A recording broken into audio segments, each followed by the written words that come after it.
আমাদের সম্পর্ক করতে হবে আল্লাহর সাথে। কার সাথে সম্পর্ক করতে হবে ভাই? আল্লাহর সাথে। আমার সম্পর্ক যদি আল্লাহর সাথে হয়, দুনিয়ার কারোর সাথে যদি আমার সম্পর্ক না থাকে, আমার আল্লাহ যদি আমার উপর সন্তুষ্ট থাকে, দুনিয়ার সমস্ত মানুষ যদি আমার বিপক্ষে থাকে, আমার মাওলা যদি আমার উপর সন্তুষ্ট থাকে, আল্লাহ রাব্বুল আলামিন আমার আপনার গুনাহখাতা মাফ করে জান্নাতুল ফেরদাউসের মেহমান বানাবেন। বলেন সুবহানাল্লাহ। মুহতারাম হাজরিন, মানুষ মারা যায়, মারা গেলে কবরে যাওয়ার পরে আমাদের আমলের প্রয়োজন আছে কি না? কি বলেন, আমলের প্রয়োজন আছে না? আমরা আমল ছাড়া যদি কবরে যাই, তাহলে ওইখানে কি আমাদের অন্য কোনো বস্তু কাজে আসবে? মুহতারাম হাজরিন, আমল ছাড়া কবরে গেলে কোনো পরিচয় আসবে না। আমাদের একজন শায়েখ বলতেন, শামসুল হক ফরিদপুরি রহমতুল্লাহি আলাই, যে তুমি দুনিয়ার সব কিছু পেয়েছ কিন্তু আল্লাহকে পাওনি, তাহলে তুমি কিছুই পাওনি। আর দুনিয়ার তুমি কোনো কিছুই পাও নাই, তুমি আল্লাহকে পেয়েছ।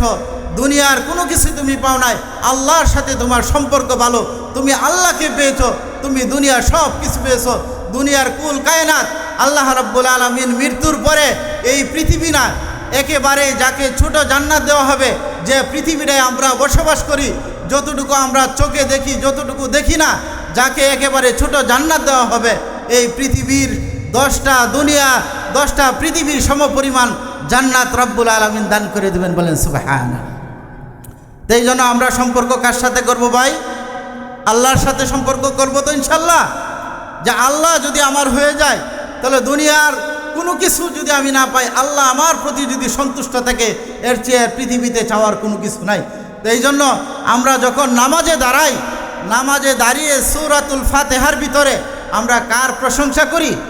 আল্লাহ তাআলার প্রশংসা করি। কার প্রশংসা করি ভাই? আল্লাহর প্রশংসা করি। আমরা কি বলি? আলহামদুলিল্লাহি রাব্বিল আলামিন। সমস্ত প্রশংসা ওই আল্লাহ তাআলার জন্য, যিনি সারা বিশ্বের প্রতিপালক, যিনি সমস্ত কুল কায়নাতের প্রতিপালক। ওই রব্বুল আলামিনের প্রশংসা করি। ওই রব্বুল আলামিনের প্রশংসার ভিতরে আমরা আত্মনিয়োগ করি, ইবাদতের ভিতরে আল্লাহকে ডাকি, আল্লাহর সাথে সম্পর্ক হয়ে যায়।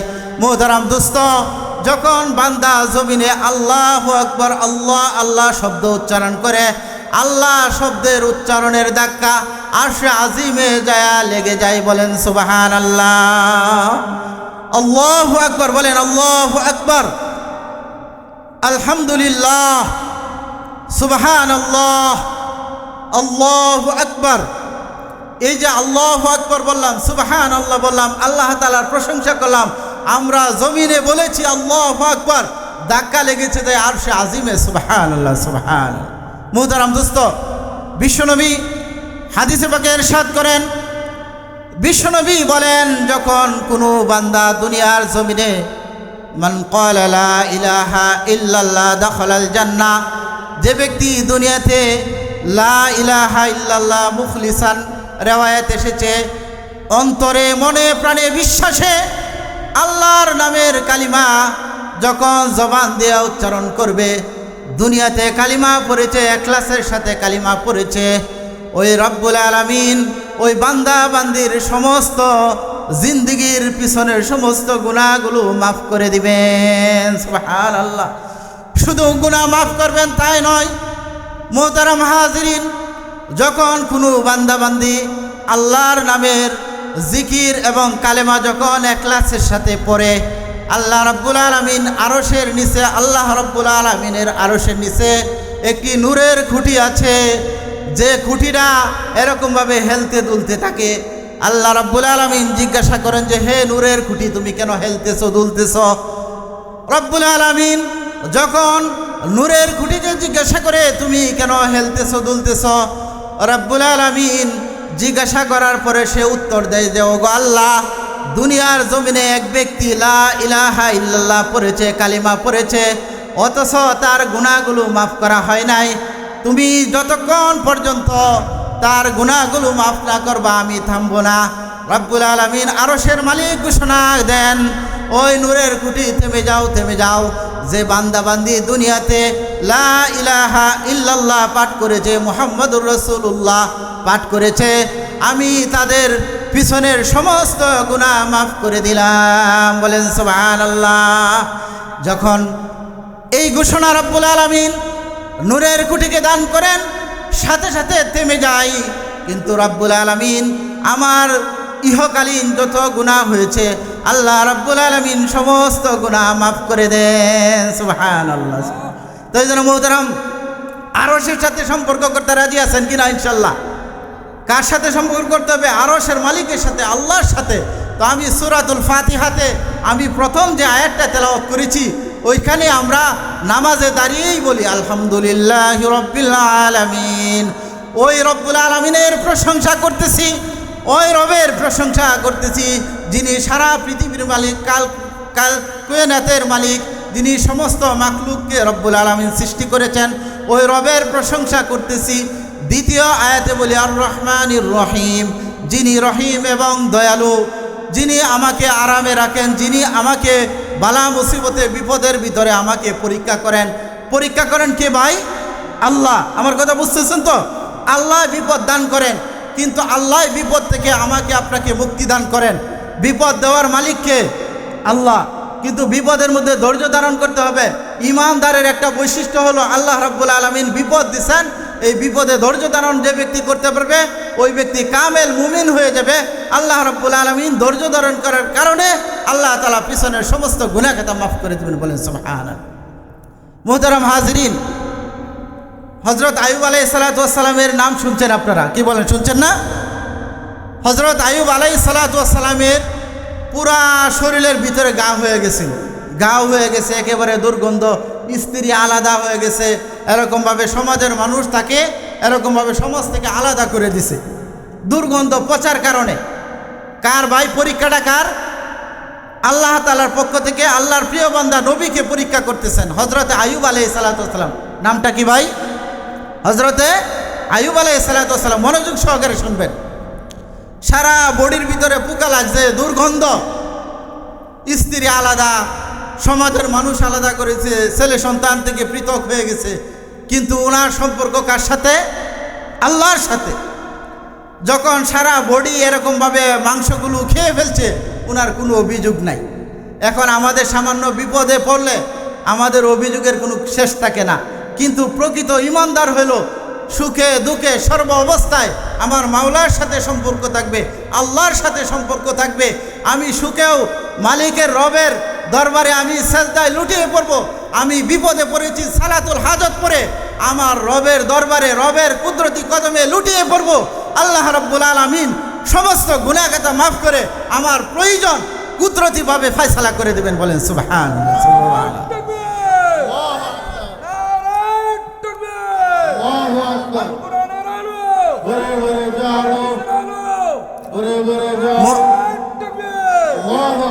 মুহতারাম হাজরিন, সম্পর্ক আল্লাহর সাথে করতে হবে, ভালোভাবে বুঝবেন।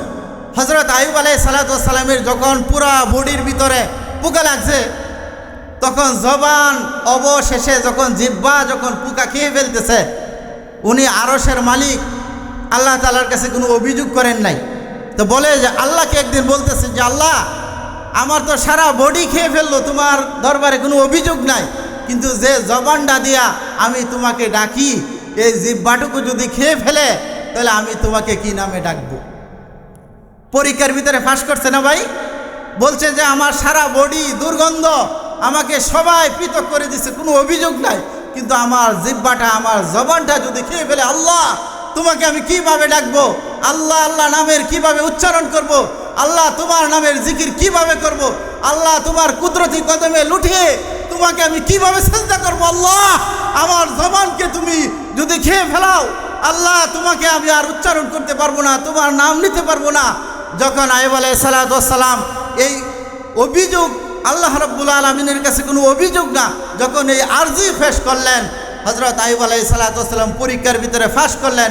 রাব্বুল আলামিন হযরত আইয়ুবকে পরিপূর্ণ এরকমভাবে সুদর্শন যুবকের ন্যায় পূর্ণ রূপ এবং যৌবন আল্লাহ তাআলা দান করে দিয়েছেন। বলেন সুবহানাল্লাহ। আল্লাহ তাআলা পরিপূর্ণ রূপ এবং লাবণ্য সুন্দর চেহারা নিয়ে পরিবারের কাছে ফিরে আসছে। বলেন সুবহানাল্লাহ, সুবহানাল্লাহ। সম্পর্ক কার সাথে ছিল ভাই? আল্লাহর সাথে। আমরা যখন বিপদে পড়ব সম্পর্ক কার সাথে করব? আল্লাহর সাথে। আমার বিপদ আসছে, সালাতুল হাজত পড়ি, সালাতুল হাজত পড়ে আমি আল্লাহর কাছে রোনাজারি করি, কান্নাকাটি করি, আল্লাহ রাব্বুল আলামিন কি করে দিবেন? সমস্ত কিছু আল্লাহ তাআলার গায়বী খাজানা থেকে সব কিছুর ফয়সালা করে দিবেন। বলেন সুবহানাল্লাহ। হযরত ইব্রাহিম আলাইহিস সালাতু ওয়াস সালামের নাম আপনারা শুনছেন, এগুলো আমাদের জানা দরকার আছে। বিভিন্ন ইতিহাস জানি আমরা, নবীদের ইতিহাস জানি না, নবীদের ঘটনা জানি না। হযরত ইব্রাহিম আলাইহিস সালাতু ওয়াস সালামের ঘটনা জানেন না? ইব্রাহিম খলিলুল্লাহ, খলিল যার সাথে যার সম্পর্ক থেকে সেই তো দুস্থ হয়। কি বলেন? সবাই কি আল্লাহর দুস্থ হইতে পারে? দুইজনকে প্রিয় নবী সাল্লাল্লাহু আলাইহি সাল্লাম দুস্থ বলে সম্বোধন করছেন। একজন হলো আমাদের প্রিয় নবী হযরত মুহাম্মদুর রাসূলুল্লাহ সাল্লাল্লাহু আলাইহি সাল্লাম, এটা উনি হলেন আল্লাহ তাআলার প্রিয় হাবিব, আল্লাহ তাআলার দুস্থ। আরেকজন হলেন ইব্রাহিমে খলিলুল্লাহ আলাইহিস সালাতু ওয়াস সালাম, ইব্রাহিম খলিল, উনাকেও আল্লাহ রাব্বুল আলামিনের পক্ষ থেকে দুস্থ উপাধি দান করছেন। দুস্থ হইতে হলে পরীক্ষার ভিতরে পাস করা লাগে না ফেল করা লাগে?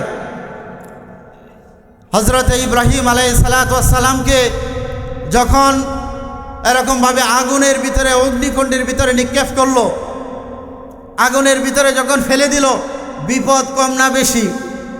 কি বলেন? অনেক বেশি না? যখন ওনাকে অগ্নিকুণ্ডের ভিতরে নিক্ষেপ করা হলো হযরত ইব্রাহিম আলাইহিস সালাতু ওয়াস সালামকে, উনি আগুনের ভিতরে গেছেন এক আল্লাহর হুকুম মানার জন্য। কার হুকুম মানার জন্য ভাই? আল্লাহর সাথে সম্পর্ক থাকার কারণে আগুনে যেতে হয়েছে। কোথায় যেতে হয়েছে ভাই? ওনার সম্পর্ক কার সাথে ছিল? আল্লাহর সাথে ছিল। যখন উনি আগুনের ভিতরে ওনাকে যখন ফালানো হলো, ফেলে দেওয়ার পরে বিভিন্ন ফেরেশতারা এসে বলতেছে যে হে নবী, আপনি তো বিপদের ভিতরে আছেন। বাতাসের ফেরেশতা বলে যে আমাকে আদেশ করুন, আমি বাতাস দিয়ে আগুনকে নিভিয়ে দিব। যে ফেরেশতা বৃষ্টির কাজে নিয়োজিত, উনি এসে বলতেছেন যে হুজুর আপনি আদেশ করুন, আমি বৃষ্টি দিয়ে আগুনকে নিভিয়ে দিব। ইব্রাহিম আলাইহিস সালাতু ওয়াস সালাম বলেন যে আমার বাতাসের সাহায্য নেওয়ার প্রয়োজন নাই, বৃষ্টির সাহায্য নেওয়ার প্রয়োজন নাই। আমি মহান রব আল্লাহর একত্ববাদকে স্বীকার করার জন্য, আল্লাহ রাব্বুল আলামিনের ইলাহে কালিমাতুল্লাহর জন্য, আল্লাহ রাব্বুল আলামিনের হুকুমকে সমুন্নত করার জন্য আমাকে কাফেররা এরকমভাবে আগুনের ভিতরে নিক্ষেপ করতেন।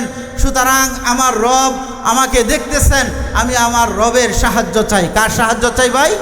আল্লাহর সাহায্য চাই। আল্লাহ রাব্বুল আলামিনের কাছে যখন হযরতে ইব্রাহিম আলাইহিস সালাতু ওয়াস সালাম সাহায্য চেয়েছেন, দুনিয়ার কোনো মাখলুকের কাছে সাহায্য চান নাই, কোনো ফেরেশতাদের কাছে সাহায্য চান নাই। বাতাসের ফেরেশতাকে ফিরিয়ে দিয়েছেন, বৃষ্টির ফেরেশতাকে ফিরিয়ে দিয়েছেন, অন্যান্য ফেরেশতাদেরকে ফিরিয়ে দিয়ে উনি এই কঠিন বিপদের মধ্যে আল্লাহর দিকে রুজু হয়ে গিয়েছেন। যখন আল্লাহর দিকে রুজু হয়ে গেছে, আল্লাহ রাব্বুল আলামিন আরশের মালিক, আল্লাহ রাব্বুল আলামিন আরশ আজিম থেকে লক্ষ্য করতেছেন যে তার হাবিব ইব্রাহিমে খলিলুল্লাহ ওই আগুনের ভিতরেও দুনিয়ার কোনো মাখলুকের দিকে উনি মুহতাজ হন নাই, একমাত্র আল্লাহর দিকে উনি কান্নাকাটি করতেছেন, আল্লাহর দিকে সাহায্যের জন্য উনি মুহতাজ হয়ে আছেন।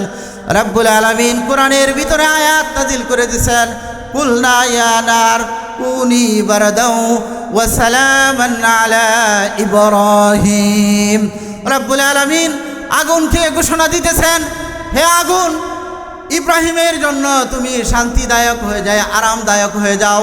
আমার ইব্রাহিম খলিলুল্লাহ দুনিয়ার কোনো মাখলুকের কাছে সাহায্য চায় নাই, আমি আল্লাহর কাছে সাহায্য চেয়েছে আগুন। সুতরাং ইব্রাহিমের জন্য জান্নাতের বাগানে রূপান্তরিত হয়ে যাও। বলেন সুবহানাল্লাহ। আল্লাহ রাব্বুল আলামিন আয়াত নাজিল করে দিয়েছেন, কিয়ামত পর্যন্ত মানুষ এই আয়াত তেলাওয়াত করতে থাকবে। কুলনা ইয়া নার, হে আগুন, কুনি বারদাও ওয়া সালামান আলা ইব্রাহিম। ইব্রাহিমের জন্য, ইব্রাহিম আলাইহিস সালাতু ওয়াস সালামের জন্য আগুনকে জান্নাতের বাগানে রূপান্তরিত করে দিয়েছেন। বলেন সুবহানাল্লাহ। কে করেছেন ভাই? আল্লাহ করেছেন। হযরত ইব্রাহিম আলাইহিস সালাতু ওয়াস সালাম যখন দীর্ঘদিন পরে আগুন থেকে যখন বের হইলেন, যারা আগুনের ভিতরে ফেলাইছে মনে করছে পুরা শেষ। কি বলেন? শেষ হওয়ারই তো কথা, তাই না? তো রব্বুল আলামিন হযরত ইব্রাহিম আলাইহিস সালাতু ওয়াস সালামকে পরীক্ষার ভিতরে ফাঁস করাইছেন।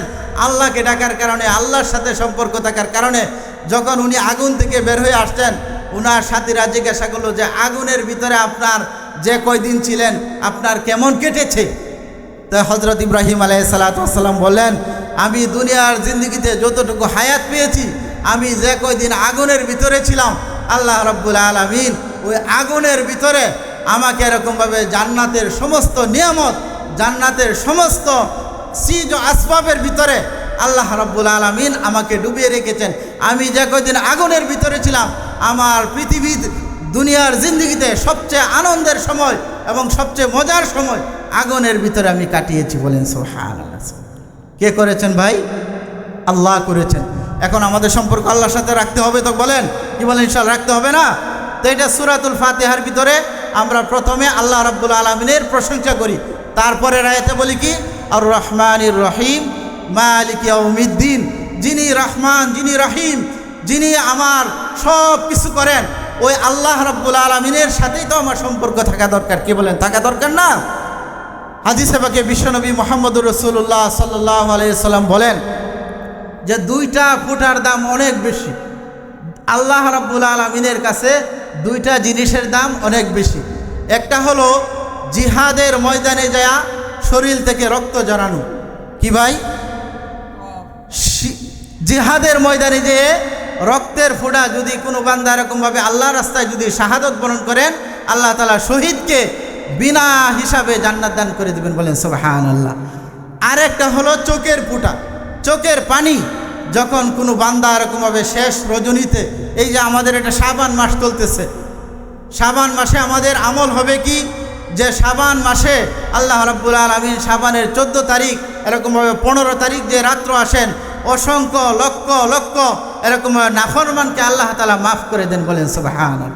তা আমরা দুইটা ফুটা শরীর থেকে জড়াইব। যদি আমাদের জিহাদ আমাদের ফরজ হয়, তাহলে আল্লাহ রাস্তায় যাইয়া আমরা জিহাদ করব ইনশাআল্লাহ। কি বলেন? ইনশাআল্লাহ। সবাই রাজি আছি না? আরেকটা হলো আমরা জায়নামাজের ভিতরে দাঁড়িয়ে শেষ রজনীতে চোখের পানি ফালবো। কি বলেন? ইনশাআল্লাহ। সবাই তৈরি আছি না? আমাদের এখানে যারা আমরা উপস্থিত আছি, আমাদের জীবনে কি কান্নাকাটি করছি না? এরকম মানুষ আছেন? সবাই কান্নাকাটি করছি না? কি বলেন? সবাই কান্নাকাটি করছি না? এখন আমরা একটু হিসাব মিলাই। আল্লাহর জন্য, আল্লাহর ভয়ে, ফুলসিরাতের ভয়ে, মিজানের ভয়ে আমরা কয়দিন কান্নাকাটি করছি? কি বলেন? করছি? আল্লাহর ভয়ে হাদিসে পাকে এসেছে, বিশ্বনবী মুহাম্মদুর রাসূলুল্লাহ সাল্লাল্লাহু আলাইহি সাল্লাম বলেন, যে ব্যক্তি আল্লাহর ভয়ে, জাহান্নামের ভয়ে, কবর, ফুলসিরাত, মিজানের ভয়ে যে ব্যক্তির চোখ থেকে অশ্রু এরকমভাবে গড়িয়ে পড়বে, রাব্বুল আলামিন তার জন্য জাহান্নামের আগুনকে হারাম করে দেবেন। বলেন সুবহানাল্লাহ। এখন আল্লাহর জন্য চোখের পানি সবাই জড়াইতে রাজি আছি না? কি বলেন? ইনশাআল্লাহ। আমরা শেষ রজনীতে উঠে যখন সারা পৃথিবীর মানুষ নিস্তব্ধ থাকে, যখন সারা পৃথিবীর মানুষ ঘুমিয়ে থাকে, আমার আল্লাহ রাব্বুল আলামিন প্রথম আসমানে অবস্থান করেন। প্রথম আসমানে এসে ঘোষণা করেন, আলামিন মুস্তাগফিরিন ফাগফির লাহু, হে আমার বান্দারা, তোমরা যারা অনেক পাপাচার করেছো, অনেক অন্যায় করেছো, রাতের অন্ধকারে অনেক গুনাহ করেছো, মানুষের দৃষ্টির আড়ালে অনেক গুনাহ করেছো, তোমার চোখ দিয়া এরকমভাবে জাহান্নাম ছাড়া কোনো কিছু দেখো নাই, আমি আল্লাহ প্রথম আসমানে অবস্থান করতেছি। বলেন সুবহানাল্লাহ। আল্লাহ রাব্বুল আলামিন প্রথম আসমানে অবস্থান করে বলেন, আলামিন মুস্তাগফিরিন ফাগফির লাহু, এ আমার বান্দা বান্দিরা, যারা তোমরা অন্যায় করেছো, গুনাহ করেছো, আমার কাছে হাত তুলবে, আমি আল্লাহ রাব্বুল আলামিন তোমাদের সমস্ত গুনাহগুলো মাফ করে দিব। সুবহানাল্লাহ। আমরা কার কাছে ক্ষমা চাইবো ভাই? আল্লাহ রাব্বুল আলামিনের কাছে আমরা ইনশাআল্লাহ ক্ষমা চাইবো। আল্লাহ রাব্বুল আলামিনের কাছে কি করব? আমরা আত্মসমর্পণ করব। আলামিন মুস্তাগফিরিন ফাগফির লাহু, অর্থাৎ যারা এরকমভাবে আল্লাহ তাআলার কাছে আত্মসমর্পণ করবে, আল্লাহ তার গুনাহ খাতা মাফ করে তাকে জান্নাতুল ফেরদাউসের মেহমান বানিয়ে দিবেন। সকলে বলেন সুবহানাল্লাহ। এই জন্য শেষ রজনীতে আমরা আল্লাহ তাআলার কাছে কান্নাকাটি করব তো ইনশাআল্লাহ ভাই। আরেকটা হলো যে শবে বরাত, যে আল্লাহ রাব্বুল আলামিন এই যে আমাদের সামনে যে 14 তারিখের যে রাত্রটা আসতেছে, যে শবে বরাত, যে 15 তারিখ যে আমাদের শবে বরাত হবে, আমরা তো পেরেশানির ভিতরে আছি। কি বলেন? আছি না? আল্লাহ রাব্বুল আলামিন প্রথম আসমানে অবস্থান করেন, আলামিন মুস্তাগফিরিন ফাগফির লাহু, আলামিন মুস্তারজিকিন ফারজুকাহু, কে আছো আমার কাছে রিজিক প্রার্থনা করবে, আমি তাকে ভরপুর রিজিক আমি দান করে দেব। বলেন সুবহানাল্লাহ। আলামিন মুবতালিয়ান ফাওয়াফিয়াহু, কে আছো বিপদে আপদে, আল্লাহর সামনে দণ্ডায়মন হবে, আল্লাহর কুদরতি কদমে লুটিয়ে পড়বে।